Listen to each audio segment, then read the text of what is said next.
screening of The Linguists. My name is Lydia Green, and I'm the president of the Undergraduate Students in Linguistics, also known as USIL. And the screening tonight was inspired when a group of linguistics students here at USC went to the Crossroads Film Festival and saw this movie. And we invited David Harrison, who's here tonight, to come and present it so that all of you would have the opportunity to see the movie as well. I'd also like to thank the co-sponsors of tonight's event. It's being put on by USG, GPSS, the Graduate Students in Linguistics, and the Linguistics Department. So thank you to all of those organizations for helping to co-sponsor this. Please silence your cell phones, and remember that we'll be having a Q&A and discussion after the film with one of the linguists featured in the movie. So thank you, and let's get started.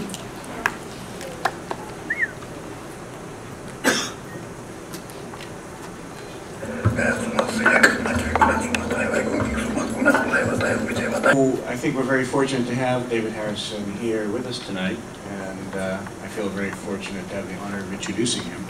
As Mikhail said, I get this honor because I was a member of his PhD committee at Yale, as was Abigail Khan, sitting here as well, who's also a linguist here at USC in the Annenberg School, who many of you know. And David's accomplishments are many for someone with a relatively short career thus far. He's done extraordinary work documenting unstudied and dying languages, as you've seen, and more important than that, I think, is that his work and the style of work in that area has really reinvigorated work of that kind, which I know he thinks is very important, and indeed it is. More than that, though, he's also done substantial contributions to theoretical phonology in the area of understanding vowel harmony systems, for example, their emergence and their spread across time and across space. So earlier in the week, I was talking on the phone with Abigail about this introduction. I wanted to know if she had anything, any thoughts about that, things she wanted to add that I might not have said. And we compared notes, and we decided that we pretty much were going to highlight the same point. And that was a word that she used the word courageous, or courage, and I used the word, my term was fearless, or fearlessness. And there are really several levels to that. Obviously, there's the level of fearlessness that we saw in the film, like personal safety and cold and getting sick and guinea pig hearts, etc. And that's kind of the most trivial level, though not insignificant. But a second level about that is the level of fearlessness for to take on intellectual challenges, to pursue, to master areas that are necessary to pursue the work he's wanted to pursue. And even an example of that being the theoretical work in vowel harmony involved jumping into the field of artificial life and self-organization, an area that is close to my own heart. And at the highest level is really the fearlessness that underlies the determination to follow his passion, to do the work that he thinks is important without that much regard for the potential practical consequences, or in advance the potential career consequences. And so when good things happen to someone like that, it makes me happy. And I think it's something we can all feel good about. So, David.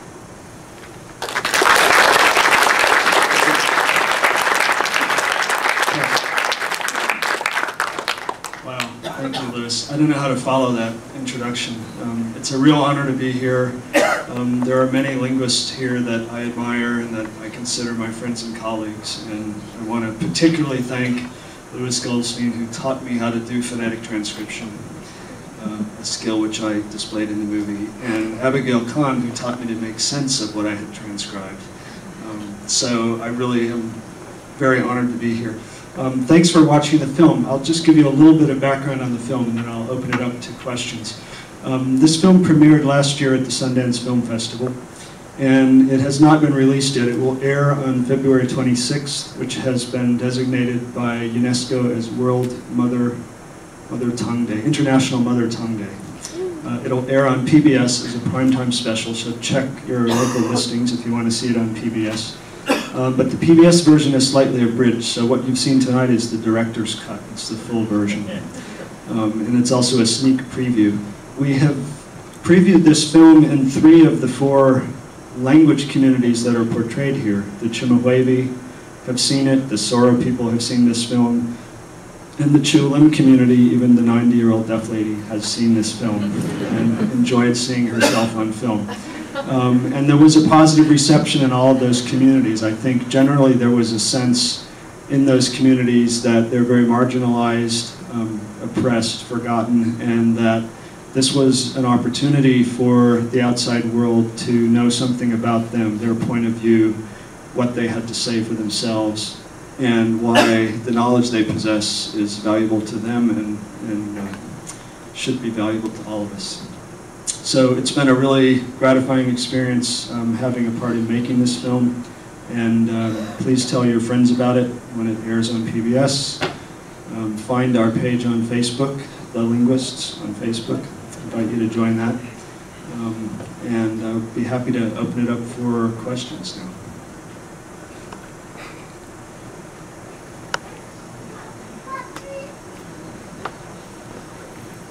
Yes, speak loudly, please.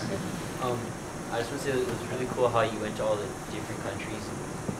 The one area that you showed in your PowerPoint in the beginning, but I didn't see in the movie, and I was wondering if you've been there, was have you traveled around to Southern Africa and documented many of the ancient languages there? Yeah, the question was, have you liked all the locations, and have I been to Southern Africa? No, unfortunately, I was not in Southern Africa. That little bit of outtake that you saw at the end was made by the filmmakers with a South African linguist. His name is Levi Namsab, who works on Mu.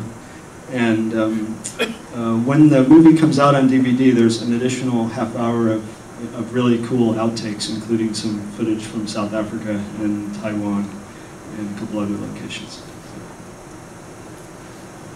Have a go.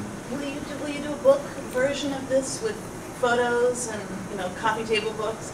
I am actually. I'm writing a book. Well, I've written a more sort of scholarly book called When Languages Die, which is really about the knowledge systems. I am writing a book for National Geographic, which will be called The Last Speakers. And it will be kind of a scientist's notebook, my reflections on this kind of work, and also really showcasing the faces and the voices and the stories that people have really generously shared with me in these communities. So that won't be out till 2010, but I'll let you know when it is. Yes? The film was really good, and I just was wondering, in the beginning of the film, you mentioned that all the different languages were different ways of thinking or understanding the world. And I was wondering if you've ever encountered something that came up in a language that really could not be understood without knowing more of the language. Is there something that just doesn't really translate into other languages? Yeah, that's a great question. There's lots that doesn't translate. And I think anybody who's bilingual understands the paradox of translation, and that stuff is lost.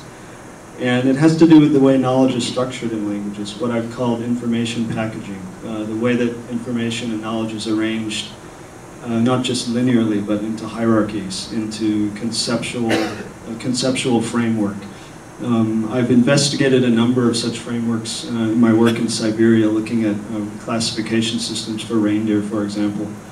And of course, you can express certain concepts in any language, but not all languages provide you with a neatly packaged concept in a single word that covers all of the nuances that you might want to cover. So when speakers shift from speaking small languages, and they have in those languages specialized knowledge that has evolved over millennia, for example, ethnopharmacological knowledge or ethnobotanical knowledge, that stuff gets lost, it gets eroded, it does not successfully transfer into Spanish or English.